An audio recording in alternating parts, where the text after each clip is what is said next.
The Army Air Force never went back to recover the planes from the Lost Squadron.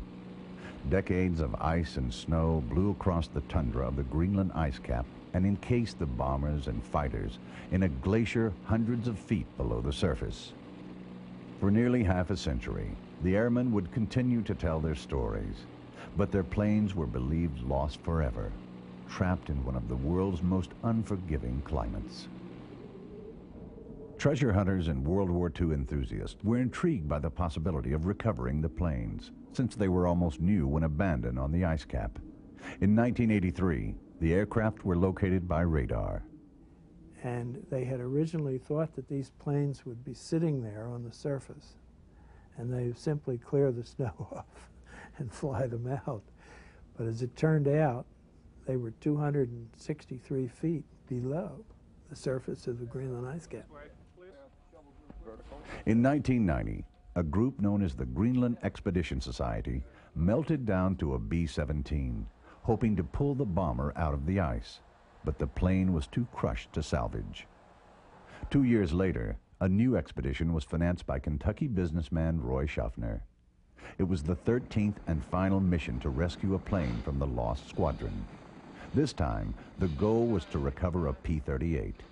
Since the fighters were covered with stronger armor than the bombers, it was hoped that this armor might have protected the planes from the pressures of the ice. My beginning with it was to be a financier of the project. Of course, when you loan money, you have to watch it, and I didn't want to see it go down an ice hole, so I went with it, and to be there when they started the expedition on the ice cap.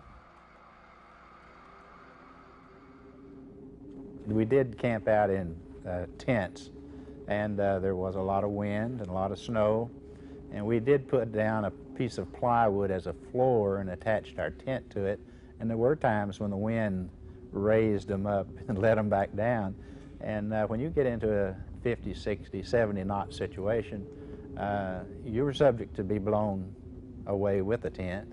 But yeah, no, we never were scared about it. It seemed like we were always in charge of our own destiny, and we were going right for the object that we had come for. To bore through the ice and reach a P-38, the expedition used a super gopher, a giant heated cone that melted the ice and pumped water back to the surface. In less than 1 month, the gopher melted a 268-foot tunnel straight down to the plane.